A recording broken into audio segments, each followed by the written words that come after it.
What's up, guys? It's your boy Chris with Life Support, and this is John from Street Psychologist. Hey, we just want to say thank you for tuning into our channel. We're doing a conjoined effort. One of our topics, the first one we started with, is going to be kind of a hard topic, but it's an important one. And it's talking about dealing with the grief and the destruction of the people that we love. And so we're going to cover some really hard stuff. And it's going to be based off Chris and I's personal experience as well as other people that we know. We're super excited about doing this, even though it is such a hard topic. Both of us are veterans, so we understand that it's just not 22 a day veterans that are dying. There's a whole lot of people out there that are suffering. And what we're trying to do is just work with people and talk with them about how they can get better and heal their minds and get to a better place in their life. And I really hope that you guys check us out, see what you think. We would love your feedback. Please check out Life Support. Please come see me over at Street Psychologist. Chris is one of my brothers. I love him to death. Chris, let him know what we got coming up on this next thing. All right, guys. So today we're going to do a two-part series like John had mentioned. First part, we're going to talk about the 5 stages of grief. Very, very important to identify where you're at in these stages. So I'm going to do kind of like a little video, and I'm actually going to show the chart of it, because you're going to get, I would just say, get on Google, type 5 stages of grief, hit the images, and I'm going to tell you thousands of charts will come up. You're going to see some that are going to be like 7 stages, 3 stages, 5 stages. The most common is going to be the 5 stages. Okay. So there's going to be the denial stage. There's going to be the anger stage, the bargaining stage, okay, the depression stage, and then the acceptance stage. All right. So I'm going to explain that to you. Okay. And then we're going to show you a little video. It's real funny, silly, maybe a little inappropriate, but we're all adults here. But if you're not 100% understanding through the chart, I think the video will hit it right on the head, and you'll kind of be like, oh, okay, yeah, I completely understand that. So let us kind of dive right in right now and let us hit the 5 stages. All right, guys, so here are the 5 stages of grief. So this is kind of like the guide, to help everyone deal with your emotional reactions to change or trauma. So not everyone is going to be the same, and not everyone is going to experience all of these stages, all right? Some of these changes, they may be revisited at different times, where some of these stages, they may not be visited at all. Okay, it's kind of like an ebb and flow thing rather than a progression. So, people's grief and others' reactions to emotional trauma, they're very individual, almost like a fingerprint. All right, so let's start it out here. So we've got denial stage. Someone passes away and you're in denial. You don't believe the facts. And then you kind of start to go into like an ignore stage, where you just don't change your old ways and you continue to stay in that denial phase, not changing anything, like things never happened. Okay, then you're going to hit the anger phase, all right, where you're upset with everyone and you're upset with yourself, angry, taking your, yelling at people, blaming people for things. And then you're going to hit the bargaining stage. Okay, where you're negotiating with your higher power, like, God, please help me. I wish this never happened to this person. If you can save them, I'll never, do this again. Okay, and then you're going to make, deals with yourself. Pretty much the same thing, all right? And then you're going to hit the depression stage. I've been there many a times where some of my closest friends passed away, and I didn't leave the apartment for, I'm talking days to a week, all right? And you're in that sadness and regret stage where you kind of regret not spending more time with them, or let's say that you were like in a fight before you guys last talked, so you really regret that. And then you're going to be like in a fear and uncertainty stage, where you're unsure about the future without this person in your life. You're scared. You don't know if you can go on.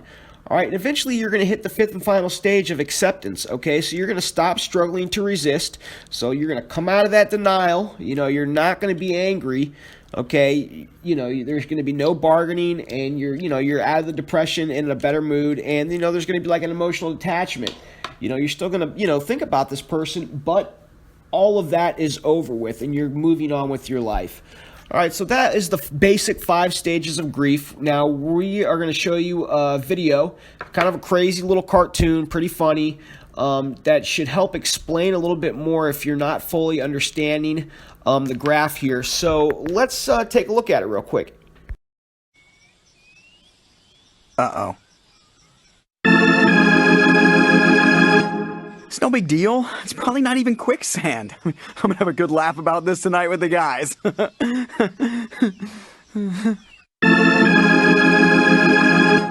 Well, this is just perfect. Stupid quicksand, stupid jungle. I want to bite someone in the face. Mother, ah, that stupid jungle. Are you there, God? It's me, Giraffe. Listen, if you would just give me a mulligan on this quicksand thing, I promise, no more peeing on your shorter creatures. What, you get a deal?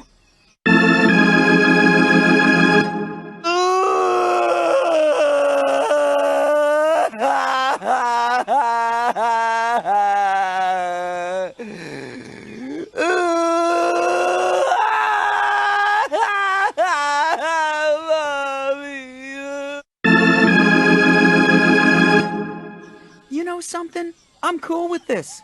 I bet heaven has all the tender leaves I can eat, and everyone gets their own Slurpee machine. Yeah, take me, sweet death. I await your loving embrace. What? I think I hit the button. All right, guys. So now that we have run through, the 5 stages, so now that I've shown you denial, and then we went through anger, then we went through bargaining, depression, and then we hit the acceptance stage.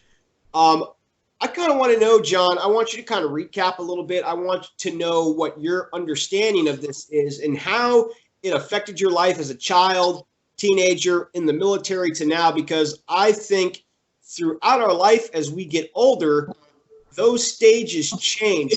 As a child, we may only have a couple stages and not go through them all. As a teenager, it may be different. As an adult, we may go through all of them. So tell me your take on it, how it affected you. Yeah, just go with it, bud. Yeah, it's such an interesting question because, I got introduced to death very early. I was probably 5 or 6 years old, and my grandmother passed away. And so I remember walking to the funeral home, and my dad said, "I want you to touch her hands. Just touch her hands." And it was cold. He goes, "It's cold, right?" He said, "See," he goes, "that's just a shell of your grandmother. Everything that you loved about your grandmother was what lived and resided inside of her. So what you're seeing is you're seeing her body go, but everything that you loved about her now has crossed over to the other side." So as a very young child, I just I had an understanding about death. That's not to say that I'm not scared of death. You always hear people go, "Oh, I'm not afraid to die." And I always think, yeah, that's a really brave statement to make, but there's certainly a process there. And so very early in my life, I was introduced to death. And it was probably the only time I ever saw my dad cry. I obviously being older, he was a World War II vet, and he was the greatest dad ever. But it was just one of those things. And so, fast forward, I'm in the military now. I'm on Okinawa. My best friend John House, he dies in a training accident. He's dead. I fly home to do the military funeral. I'm 21 years old, and I have to give his mom and his wife the flag, and I have to repeat the lines that they tell you to do, and I'm just a kid, and I was absolutely not in the denial thing. I wasn't in anger. I wasn't mad about it. There was no bargaining, what we talked about in step 3. I wasn't depressed. I was more just geared around. I lost my best friend, and it was just sad for me. I was just very sad. And I I know John's in a better place, and so, you know, that's all good. When my mom recently, so, you know, I lost my brother probably about 6-7 months ago. And then I lost my mom February 5th. She passed away. And as you get older, you start to see it different. And my mom said the most amazing thing to me about, you know, when I walked into her hospital room to hold her hand for the last time, she said, you know what? She goes, I don't pray anymore that I live any longer. She said, when I pray that my family will be there waiting for me. And she said, when it's your time, I'll be there waiting for you. And it meant the world to me. And I get emotional talking about it. But, you know, it was you know, none of us are going to make it out of this whole deal alive. So it's all in how we deal with it. And as a little kid, I kind of understood it. As a 21-year-old, I was probably more lost. And then as a 50-year-old, I understood holding her hand that she was just, it was her time and she was ready to go, Chris. You know what I'm saying, right? Like, you know, you don't want them to go, but they're ready to go, you know. Right.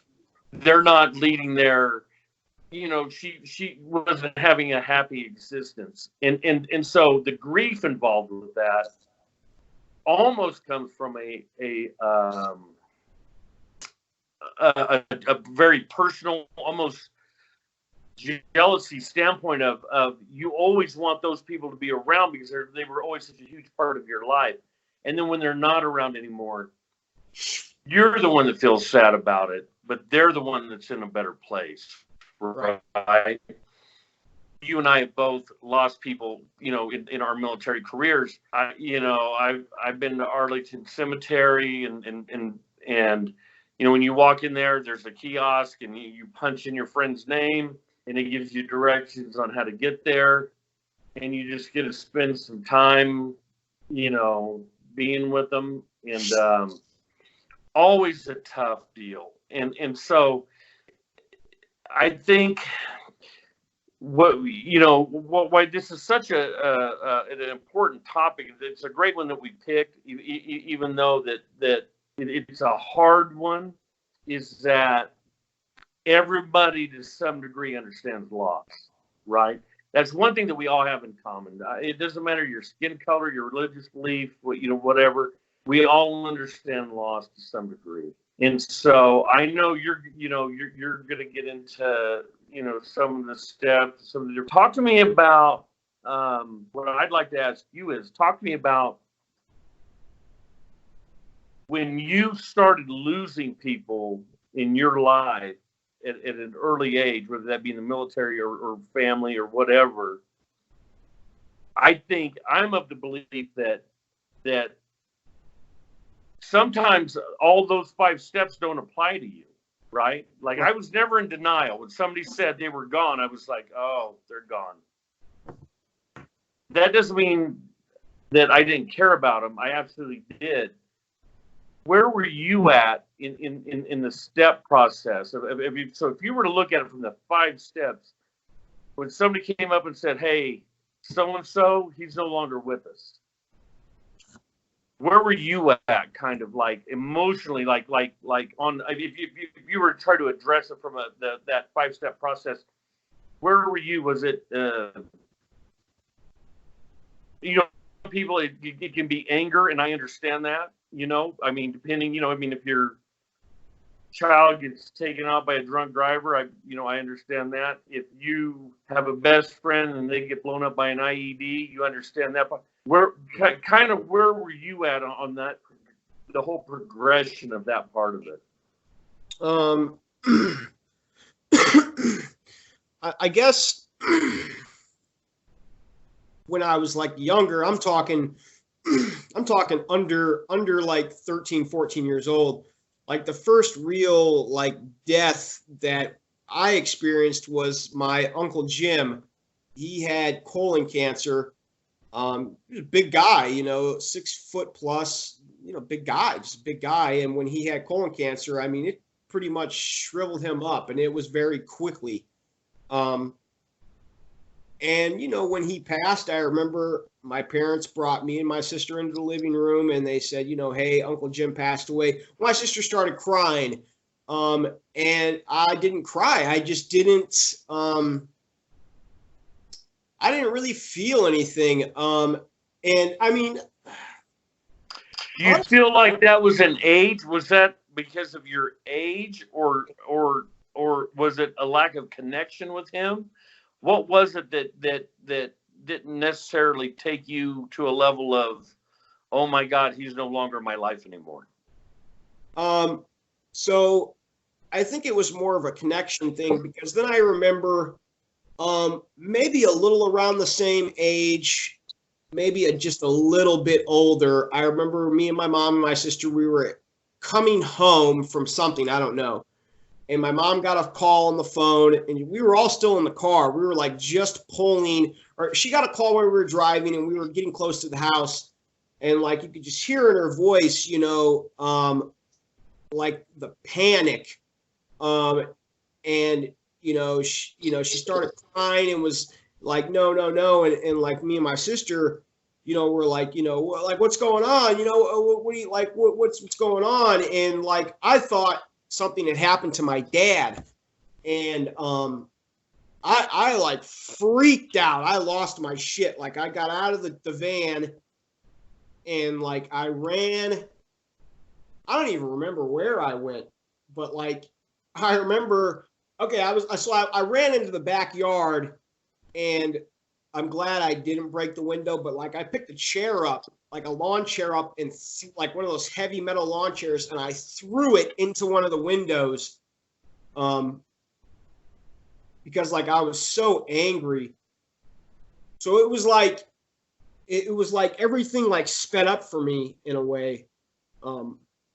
I don't even know why I get emotional about it, because like, nothing happened. But like, I just remember like falling on my knees and being like, just screaming out loud. Yeah, I don't even know why I'm getting emotional about it, because, nothing happened to my dad, thankfully. And actually, it ended up being my grandfather. I think he had a heart attack or something like that. My mom's dad. And I think it was like her sister, Claudia, called to let her know. And then, basically pretty much, zoomed out to Sioux City, and I think, he ended up being okay, eventually. But like, that was like my first real, even though it was like a false alarm type deal, I pretty much hit denial right away.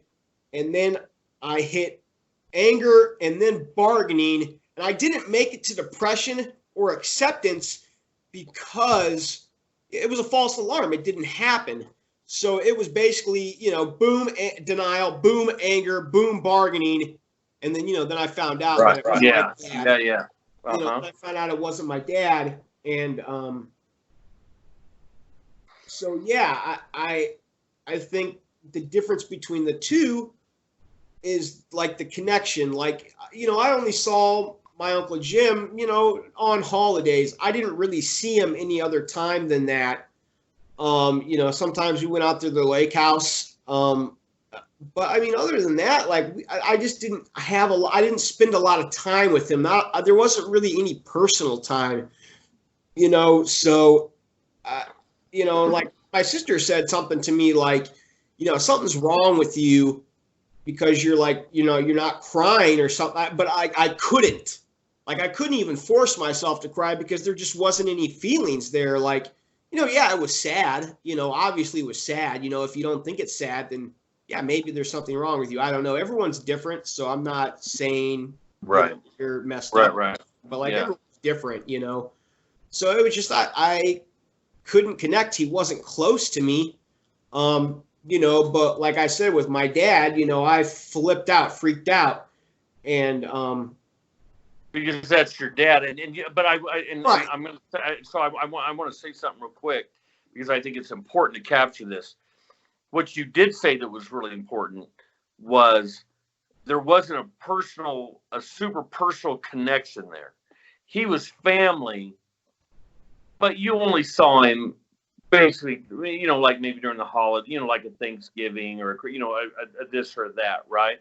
Right. What I try to explain to people, and here's the deal, to everybody that's listening, is everybody has a story about losing someone. The personal part of it, the investment part of it, is the thing that people miss. People miss the fact that everything in their life, to a certain degree, to include other human beings, whether that be your wife, your girlfriend, your children, your co-workers, it doesn't matter to me. Everybody is an investment, and you choose how much you want to invest into them, right? Now, I'm not saying he didn't choose to invest into you. That's not my point. Right. My point is that the people that you're more closely connected with, that are in your inner circle and tribe, right, are the people that kind of make up that difference. And so when you do lose them, it becomes a big deal. Like I told you about my mom, she was a big deal in my life, right? Now, that's not the way it is for everybody. We've talked about this. People are raised by their grandparents, siblings, different things like that. And aunts, uncles, whatever. Everybody's an investment to a certain degree, right? So, it just kind of is the way that it is. It shouldn't make you, for everybody that's listening out there, if you lose somebody and their family and you don't feel that deeply connected to them, you don't have to feel bad about. It's like losing a cousin that was 7 states away from you that you only saw maybe once every 3 or 4 years. Yeah, you feel bad. For sure you feel bad, right? But they're not that closely connected to you, like your inner, you know what I mean? Does that make sense? So, Yeah. Your inner group is just is kind of that way. So I totally understand what you're saying there. I had a cousin, Zach Greener, and his brother Sean. Sean is like my age. Sean just got married, I think, in the last couple of years, doing very well in life. Sean was a couple of years younger than him. And I remember we would see each other during the Greener family reunion. My grandmother was a Greener before she married my grandfather and became part of the Mertz clan. And me and we only saw each other during reunions and things like that. But the thing is, though, because we were so close in age, we were always together during the family reunions. We got funny stories. We were underage, and they had there was a babysitter that was babysitting one of the family members' kids, but she was 21, so we got a hold of her and she bought us a case of beer. And we got all crazy in the apartment, me, Sean, or in the hotel, and me, Sean, and Zach. We just got shit faced, and we had a blast. And those are the type of things that I remember. And then when I was in the Marine Corps, it was a Memorial Day weekend, and I flew from San Diego to Vegas. And Sean and Zach picked me up, and we partied all weekend, just had a blast. And so he got in a car wreck in Vegas, and he was killed. And so that was huge denial.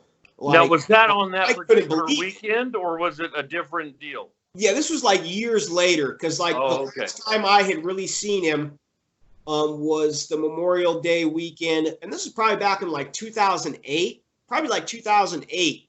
I had I was at Balboa Naval Medical Center, had a bunch of surgeries on my shoulder, so I wasn't doing nothing. I wasn't going nowhere. And, so I was just let me get out of here. Let me go. I got family in Vegas. Let me go do that for the weekend. So they were yeah, sure. So I went out there and we did that. And that was really the last time I think I had hung out with him and seen him. And then it was several years later when he was killed. It was kind of, a shock, because he was still a young guy, and I went through, I'm going to take a look here at the stages again, because I was definitely in a denial stage. I don't know about the anger or the bargaining because I don't remember. Well, the bargaining at that point is almost mute, right? Because by the time you're notified, he's already. I mean, so there is no making a deal with God at that point, right? And then like the depression, there wasn't really any depression, but I was sad. Like I was very sad that he had passed away because we were like not super, super close, but we were close, like I would hit him up every once in a while and be like, how you doing, bro? We need to get together, like we did, back in the day. And, we would joke about the things that we did at family reunions and things like that. And then eventually I accepted it, and, he's in a better place. A lot of people love him. And, so that's like a different situation, but like I was still very sad. Like, I was still really sad that it happened. And, I was really bummed out for, quite a while. Right. But like it wasn't anything real serious, but I was still very, very sad, because it's just another young person taken. And, it's, they always take the great ones. You know what I'm saying? They always take the great ones. They always take the great ones early. You know what I mean? And I guess that's like another experience. So like I had one experience where there was really no connection at all. And I really didn't go through any of the phases. Then with my father, I pretty much ran through, first, second, and third phase pretty much immediately. I'm talking like within a matter of 10 minutes. And then, with Zach, I was in denial. And then, I kind of surpassed everything. And then like the depression phase, it was more of just a really heavy sadness. And, I was bummed out, and then I accepted it. The 5 stages, like what we need to explain to people is you're going to skip stages just depending on. Exactly. The 5 aren't, it's not the 10 commandments, right? I mean, there are the 5 and I think what if I had to get any message out to anybody is we all look at it very differently because we're all very different. So I mean, it's all good to go. Right. Step 1. You can be denial if you want to, but when somebody tells you that something's happened and you know it to be true, then that's where you are. Second stage, if you want to be mad, you can be mad and shake your hand at God all you want to, but what's done is done. So that's just it. The third one is the one that's, if we always tell people, have your life together because, especially, you and I were both in the military, and then I was in the security contracting world as well. You don't want to be bargaining with God when everything's going to hell in a handbasket, right? I mean, that's not the time. So have your personal life in order, if you can.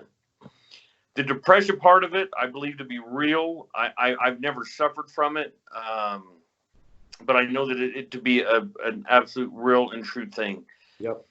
The 5th one is the one that I believe in the most, and I believe it's the one that you have to get to as fast as you see fit for however you view your life, and that is the acceptance stage of that person's no longer going to be in my life, right? They're gone, and they've gone to a better place, and they're happy, and there is no bringing them back. There's nothing you can do.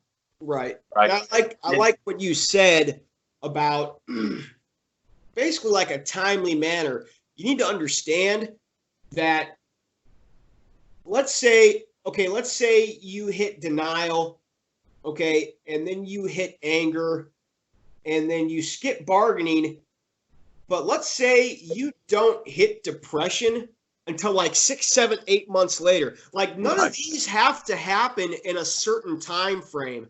Right. Like that stuff may just come up because of You know, like, because people, like, they try to push it out of their mind of like what happened. They try to just ignore it because they're so devastated. They try to push it out of their mind, and they tell themselves, I'm fine, I'm okay, you know, like, I'm not going to let this affect me. Well, eventually they will just come to the realization that, yeah, this person is gone forever and I will never see them again. And then they'll get hit like a ton of bricks and fall into this just depressive stupor where they don't want to get out of bed. And, you know, and then it might take a super, super long time to accept this. I mean, I know people, I'm talking years, I'm talking like decades before they accepted it. I'm talking people who have never, ever accepted it, and they died never accepting it, and they just stayed in denial the whole time.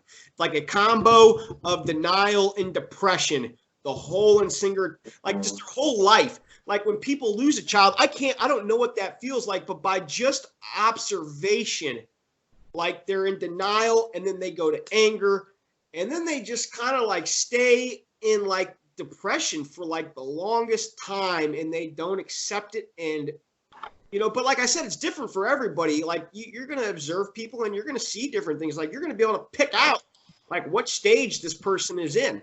Yeah. Right. Yeah, absolutely. Absolutely. And, you know, I know you and I have talked about this. There's a lot of resources out there that you and I are gathering information on, and we want to put that out to everybody that's like watching us. And again, you know, I want to let everybody know, Chris and I, we appreciate you guys just kind of tuning in and listening to our stories. Again, this is just a brief glimpse into his life, my life. We in no way try to ever come up and say we have all the answers. What we do is we want to talk with people and help you as long as you're going to be around to just at least have a better life and a better lifestyle. Right. So you don't want to be stuck in step one or step two, especially. And if you're not in a place in step three where you're bargaining, you need to decide what it is that you do and you don't believe in. And depression's a real thing, and I understand that, and there's help for that. And Chris and I are reaching out to people all around the country that can help with that. We're going to start putting out some links and some phone numbers, and we would love your feedback. I mean, if you guys have things that you want to talk about, Chris and I picked this. Actually, Chris picked the topic. I just agreed to it, and it was great because it was so good that there was just not even going to be a discussion about it. We all go through this, so what's the most healthiest way that we can do that? And when you think about it being healthy, and by that I mean this, you have to understand that when you're not in a good place, everybody that you surround yourself with is in a good place either. So that could be your girlfriend, your husband, your wife, your children. If you can figure out some skill sets that help you get to a better place, and Chris and I will probably touch on this somewhere down the road, where we'll get into some deeper stories about some situations where, you know, we lost some people. I told you about, losing John, during a training exercise and having to do that, and most certainly hard. But there's some other things that we'll get into that just get a little bit deeper into it. And what you want to do is you want to come out good on the backside of it, because everybody that you're involved with, from your next door neighbor to your mailman to your children to the people that you interact with every single day at every single level, they want you to be okay. And you have to kind of figure that part of it out. And if we can help you do that, we most certainly want to do that. I know I can speak for Chris when I say this. you know, I think Hollywood has made this whole thing seem like it's super cool with all the violence and everything like that. And violence isn't the coolest thing on the planet. In fact, it's the ugliest thing on the planet. I hope to God I never ever have to be involved with it again. I would be completely okay with that. What we have to do is we have to learn how to control our minds, live a healthy lifestyle, get better, encourage one another, be kind, be loving, be caring. It never hurts to make somebody else smile or laugh, and go out of your way to go, hey, is your day going okay? What can I do to make your day better? What would it hurt, right? I'll let Chris close because he allowed me to come on here. I'm so very thankful for him and the opportunity to be on his channel. Thank you so much, and love you guys, and we'll see you out there. And Chris, I mean, whatever you got to say, wrap us up. So. All right, guys.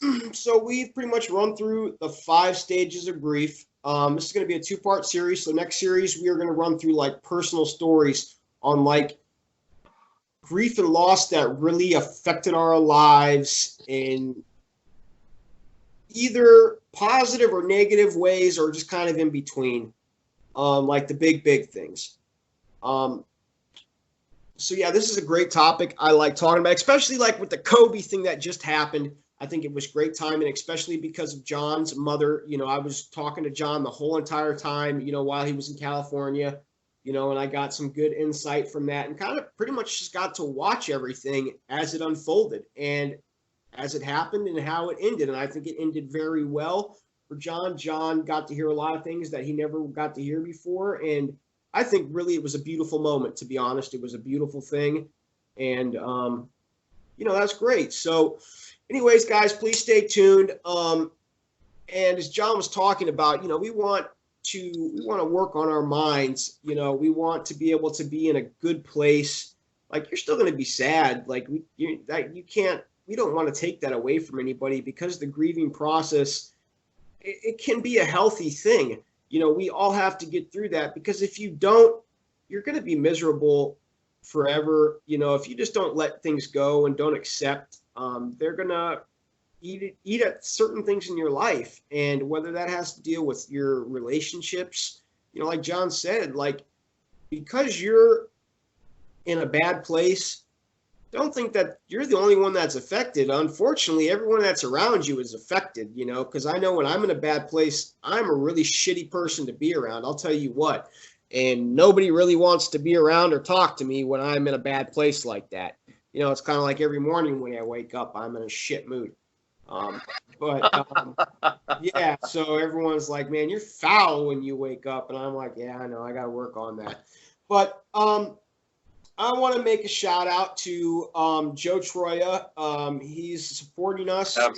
We're supporting him.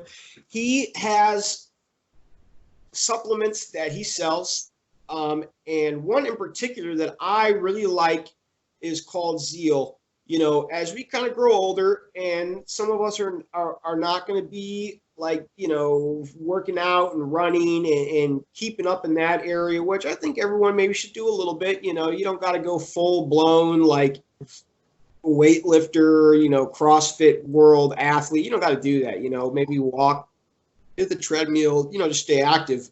But this ZEAL product, it just helps your mind. It keeps you out of the cloud. It helps you focus. And it's all natural. Everything is natural in this. He sent me samples, and I know that it worked for me because I had a speech that I had to do in class. So I took this, a few hours before I got in there. I was focused. I was in the zone, did the speech, and it really works, and I would very highly suggest doing it. So in the description below, I will post all of his stuff, his website where you can contact him, information. He's got some videos. You should definitely check it out.